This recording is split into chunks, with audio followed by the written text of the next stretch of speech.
Dos pundi lho panjenengan niku? Bayarane kula niku namung 250, ae dipotong 50. Dadi 200. Nggih. Tinggo tuku es nate. Tinggo tuku es pripun? Lah niki kok bocah-bocah wis bakso lho, es lho, sego goreng lho. Rumangsane aku iki bakulan lho piye. Apa nali kasanku titipanku apa lho? Jenengan? Kok banterin ngoten nak? Kok banter rumah kamu aku cari ketabian kok. Ketingale kok ngoten.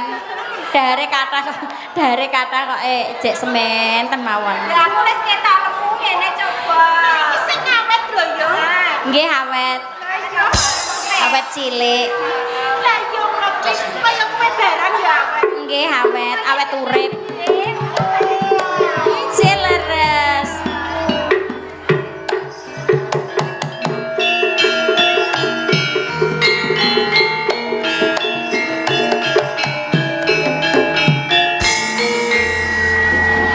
Kebo iki kok ketoke birahi. Ameng kudu nyedaki wong ae. Ngerti yen iki ora tau dicedhaki wong lanang. Jangan salah jenengan niku kok Ora salah piye? Lah kula niki jenengan iki kok ngumumno bab perkara elek ngoten. Iki ora elene kabeh kasunyat. Jenengan iki lho kok mboten ewo kali Mas Damian niku lho. Wong ora rungokno lagi sibuk. Lah Mas Damian niku teng mriki ngentosi sinten? Ya Ya ngenteni wonge. caturan mesti kok nganggo Ah? Ya, aku nek rasane gak lanang kaya ngono. Sampun kula tak ten pepungkuran mawon. Pripun? Kurang romansa. Iki kok seneng bae iki kan jane rugi dek kabeh. Mas Ali dereng ya? Mas. Mas. Aku kok bingung lho. Nek ana wong lanang wong ganteng senajan ketutupan pinter paribasane kok Normale wong wedok. Nggih ngoten niku. Mas Damen. Dalem. Nggih, pripun? Bocah keromong batu setangan mesti ngene-ngene. Are jare ngene-ngene bener ngene-ngene ta ora? Ngeten are. Ngeten iki ndak wonten tegese ya. Kudune sing ngene-ngene ora wong wedok, Sinten? wong lanang. Wong lanang. Kok bisa? Ya wong lanang ngene ayo. Ah, iki ku nek ora musri ora ngatasi curut. Rene nduk rene. Sing kulino ngene iki wong lanang apa wong wedok, Nduk? Jawab. Wong lanang. Ning kancane-kancaku tek wong wedok lho. Iya ora. Bae kula lah nggih. Lho. Sokone ngatur-ngatur. Apa kuwi? Tak takon. Pripun? Kancamu sapa? Alah, kancane-kancaku. Apa kuwi? Ora tak doi. Ngeten-ngeten iki ki wonten tegese. Mas. Mas Damen. Sini. Pak kon nyawer, ngoten lho. Jenengan niku pikirane nggih kotor ae. Sampun kalau wau. Ben wis minggir. Nggih. Mergo aku pengen seneng-seneng lawan bendara. Seneng-seneng nak seneng-seneng pengen duwe bojo ae. Ih, nakal. Ih. Rene.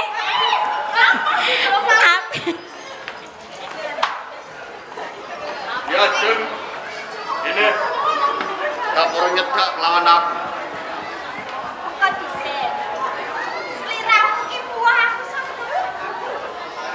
Ya, Jun.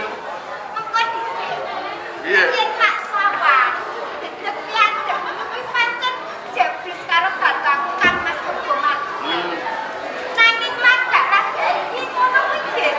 Bedone piye? Lah aku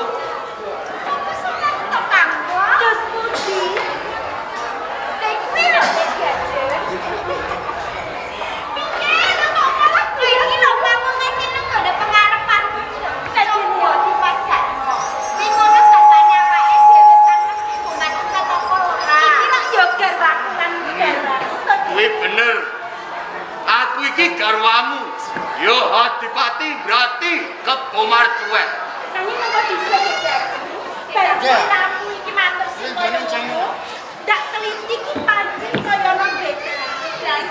Lho. Saiki aku tak takon kelawan kowe. Wujute Adipati berarti kuwi kepiye? Pancen bener. Kalau motor pas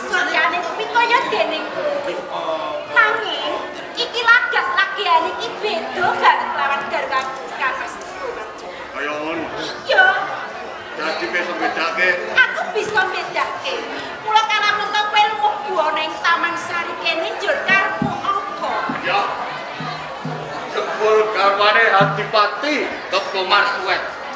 Bisa bedakake. Lah ya mesti bae Mas. Endi Kebo Martuet sing aslian sing ora? Iya.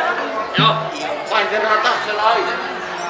Satenane aku dudu garwamu Adipati Kebo Martuet. Bener tenan. Nanging aku sengaja ngembari kawujudane. Mergo tengahku ning Taman Sari Brati. Aku pengen gonjak garwane Kebo Martuet. Piye? Pengen gonjak. marang aku. Gonjak karo putarku yo. Si padang minta nyadek sing arep gonjak aku jarakan kamu. Sing luput kuwi dudu kowe. Nanging garwamu Sing lupas bae kakak. Ini apa? Kok kabeh perkara ku kene gone aku.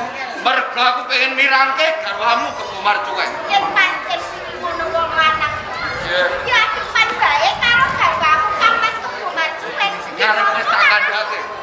Sadurunge aku tetandingan kawan garwamu. Ning papan kene aku pengen ngrasake garwane Kebo Martuet. Lah aku ki mbok anggap pembaca. Senajan garwamu Kang Mas Kebo Martuet sing ngono. Allah. Nanging aku tresno lahir batin karo bapakku. Dadi ora kula dikarap. Ora aku kandha bola-bali yen aku ora sanggup bola. Ayo kowe. Aja sembrono. Ora bakal aku nyangati tresnane Kang Mas Kebo Martuet. Ora gelem lah dikawon aku. Yen kowe sak kloron ora gelem lah dikawon aku. Kapeksa kowe bakal teru.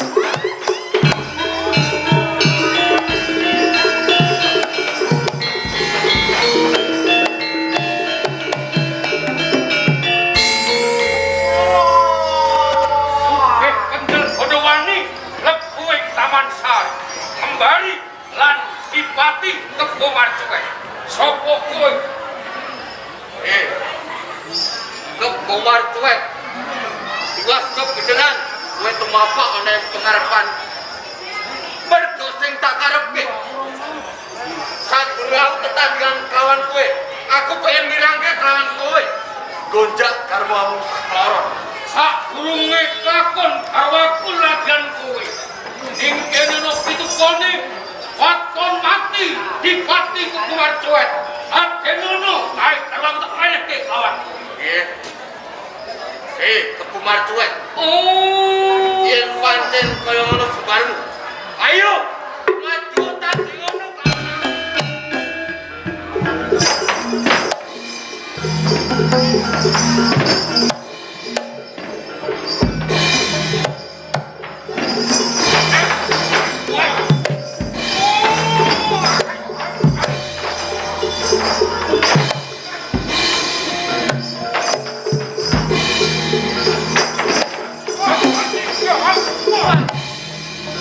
Kebo Martuet, utuh nang papan kene. Utuh.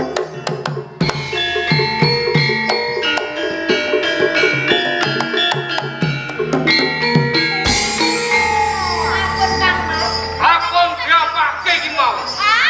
Kula ke sampun diawet-awet. Iya wetawet.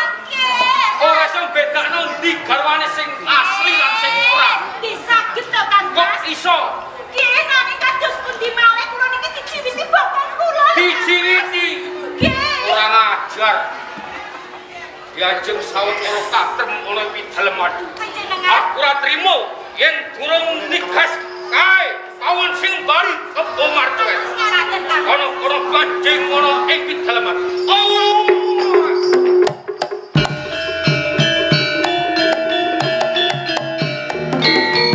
Ya wis yen ngono diajeng dipujekke wae. Muga wae garwaku lan garwamu kuwi bisa ngalahake pawan sing kembali karo mekaten. Monggo ayo ayo.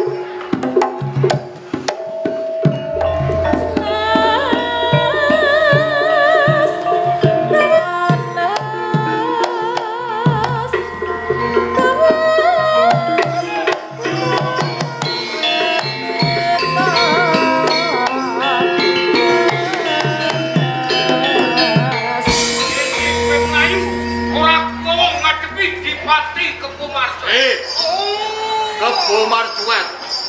Aku oncat ing Taman Sari Brati. Ateges aku wedi kowe. kuwi ora. Nanging aku golek papan kang jembar. Kanggo numpas nyawamu Kebo Marjo. Yen kaya mangkono ayo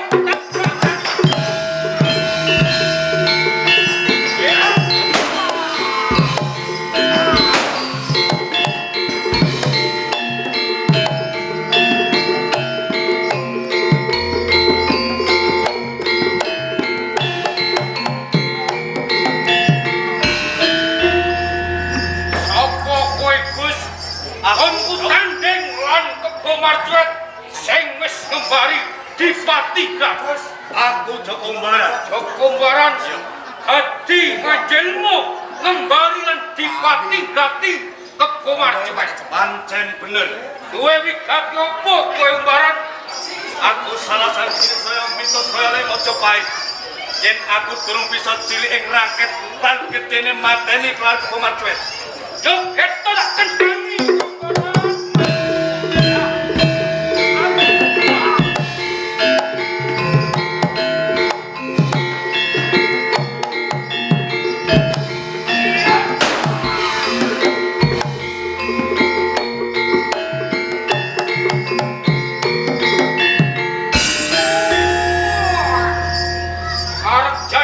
Jajalan Kebo Marjo umbaran.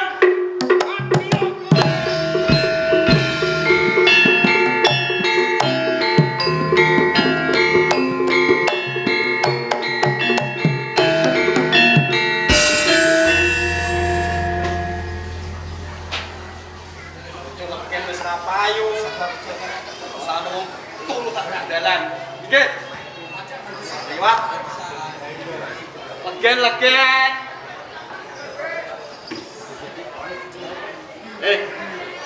Mas. Ana mangsa tru nang kene jajah tak gugahe. Mbok menawa mayune legen. Lek. Tangi ya, Lek. Tukoni legen ya, Lek. Pak. Lah. Lah kok raine ajur. Wah, nyelo apa iki? Tak kira urip jebule malah batang. Cak. Ora apa. Wis, Mas. Urip kumaha?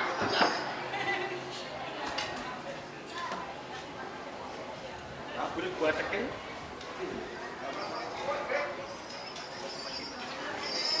Buh, tak obene legen.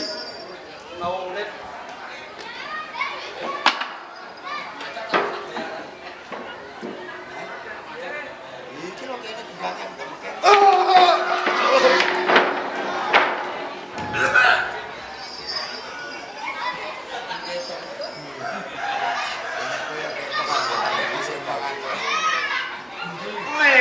Balik Sakani wong. aku ya uang ale. Lah sempet jadi wong. Aku iki lukti wae tanding mau le. Sampeyan tatoran Kanjeng mau berperang tanding karo wong. Iya. Nganti klenger nang kene. Lah kowe iki sapa? Kowe wis nulung karo aku. Aku matur nuwun karo kowe le. Sapa jenengmu le? Dayun. Bapake Tulkiem. Bang jenengan tolah-tolah kok nek Bapake Tulkiem. Sampeyan niku sinten? Aku Jaka Ombaran. Jaka Ombaran. Iya. Kok ngantos taturan Kanjeng kados ngaten niku tanding karo sinten? Nyuwun. Mau dinane tak bocah Iki aku lagi wae tanding karo Kebo Marjo. Aku kalah. Aku matiun. Sampeyan sing urip ngoten niku. Aku urip perkara kuwe yon. Raiku mok ora toret kabeh. Sampeyan niku cak wong. ana kontrakan murah iki, Dik. Kaine ajur pekro sampeyan niku tanding karo Kebo Marjo. Lho sampeyan kok wani karo Kebo Marjo? Kebo Marjo niku segi Mahambolo. Aku jane ora wani yon. Nanging aku mukul sayembara. Sinuwun matur nuwun. Mergo aku kepengin duwe gawean ora ing iki. Mbak sampean mati. Lho sampean sewani karo Kebo Marcuet. Aku wani yon. Sadurunge sampean mati pamit karo wong-wong sampean. Montore sampean jenis itu. Nanging aku kudu duwe cara kepiye lho yon ben supaya aku iso menang karo Kebo Marcuet. Sampean sing duwe wong tuwa. Aku isih duwe ibu yon. Ibune sinten? Ibuku ning omah. Jenenge sapa? Jinggowati. Jinggowati. Iya. Jenenge ibu Jinggowati kok angele pol. Ngaten lho. Aku kelingan. Apa? Kalau semanten niku Kebo Marcuet tau seneng karo Jinggowati. Sadurunge sampean wani tanding karo Kebo Marcuet, umpama sampean kalah, sampean ditingkes, sambat mawon. Sambat karo sapa yon? Sambat karo ibune sampean Jinggowati. Dadi aku yang ditingkes, aku arep tumekaning pati. Aku kudu sambat ibu Jinggowati. Ibu Jinggowati umbaran pamit mati. Lan ora Kebo Marcuet ra melas karo sampean. Melas karo aku yo. Perdo mateni sampean perkara melas sampean iku anake Ibu Jinggowati. Banjur kepiye ben aku iso menang saka Kebo Marcuet yo? Pengapesane Kebo Marcuet niku wonten ing sungune kali. Sampean angger mungkin sambat Iya. Kebo Marcuet kelas kon maratno ibune sampean njaluk gendong. Dadi mengko aku dalok gendong Kebo Marcuet. Sungune loro diku cekelan. Cekelan Coklat sungune loro.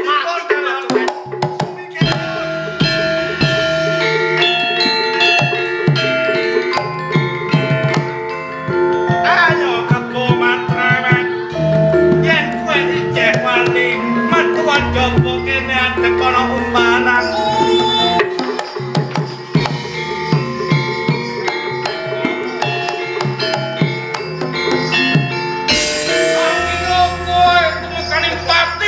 Jebol kowe ngumoro nantang lan Kebo Marcuet serep nyawang Utu serep yo. Iki mana tulung titilan cine mati. Mula yen aku durung mati, kudune aku bisa mateni kelawan Kebo Marcuet. yen sediamu kepengin mateni Kebo Marcuet ayo lanjut.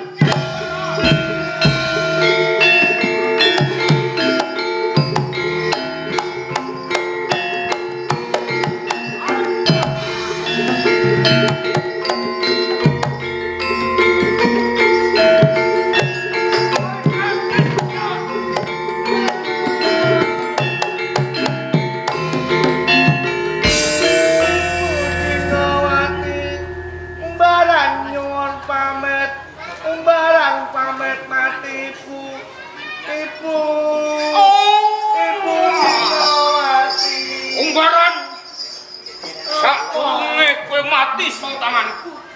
Kene kowe sambatmu lan Jinggowati.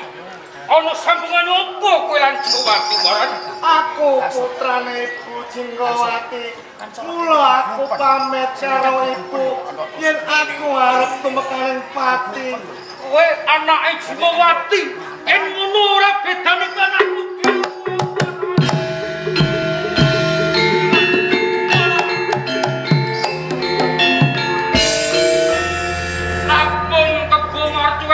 Kaluputan gelemo kowe meni pangapura Barat. Dadi kowe iki senduwe senengan karo ibuku. Ombaran ora tak selaki nalika semono kedanan lan ibumu. Mula ora ketang probirane pangrengkuhku lan kowe tak anggap kaya dening putraku dhewe. Umbaran Kebo Marcuet gelemo meni pangapura lan aku. Iki dino aku kepengin ketemu lan ibumu Jinggowati. Dadi kowe kepengin ketemu ibu. Yen kaya ngono ayo bareng-bareng kowe bali ketemu kelawan ibu Jinggowati. Yen pancen ana sumagahmu ayo aku larapke supaya ketemu lan Jinggowati bareng. Nanging Kebo Marcuet Umbaran Aku ora iso mlaku kebo Marcuet. Pangapurane nganti balungmu padha remuk. Padha ceklek karana kumindak. Kowe ora perlu kuwatir. Kon mlumaku tumuju lan ketemu ibumu Jingowati. Kene tak gendong barang.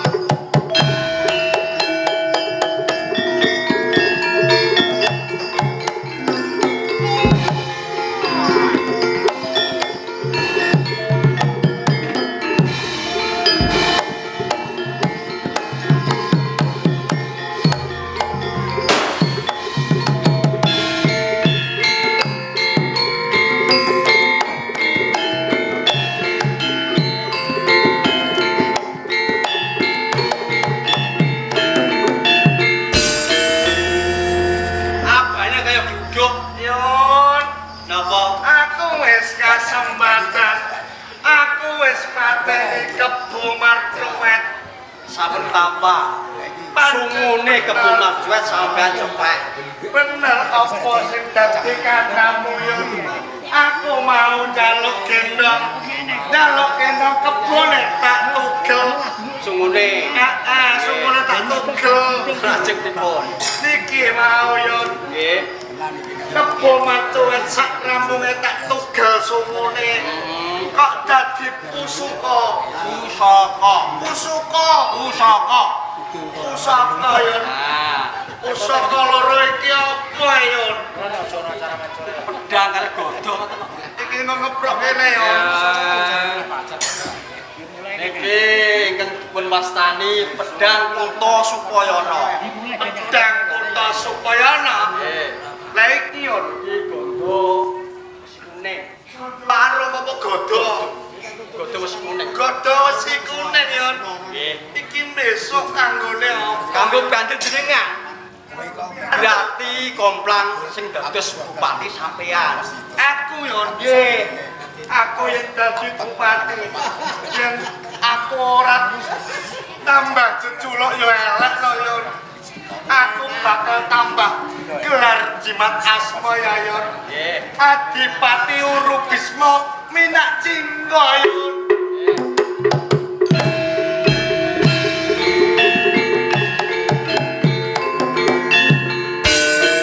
Sampean dadi bupati ning Grati. Iya, iya. Urubisma Minak Jingga. Kaya ngono yo. Ning Kadipaten Grati nggih kita sampean gantos. Ampun Gantos. Kadipaten Grati. Ya besok ana reja-rejane jaman tak ganti yo. Ganti napa? Dadi mlambangan yo. Nah, kaya ngono besok muktine kumbaran kowe uga melu mukti yo ya. Nggih, matur nuwun. Kegelam Nggih purun. umpama tak dadekke abdiku jek gelem yo. Pantes lho. Abdi wae yo. Nggih pun mboten napa-napa. Gak apa-apa. Ning langkung prayogi supados tetep maju piye. Oh iya yo. Aku kok kelingan. Aku wis saguk buku sayembarane Sinuwun Prabu Bromatundung. Iki dina ayodhaning Majapahit yo. Njaluk ganjaran. Ngoten. Ganjaran kuwi aku mau apa ya yen ya? Lah sampean sing ngono digajaran apa? Garwane Sinuwun Prabu Bromatundung lagi mbobot yon. Nggih. Besok aku arep didhauke yon karo putrane Sinuwun Prabu Bromatundung. Derekan wedok apa lanang? Ya mbuh yon, wong durung metu. Sing batu Grati di Jurien dados Blambangan. Wis mau yon. Nggih. Monggo Grati mawon, teng Blambangan mawon. Ayo yon, mergo awak dhewe iki ya wis titiwancine njaluk ganjaran ning Majapahit. Kowe melu aku ya yen ya. Monggo. Munggah ning Majapahit ya yen.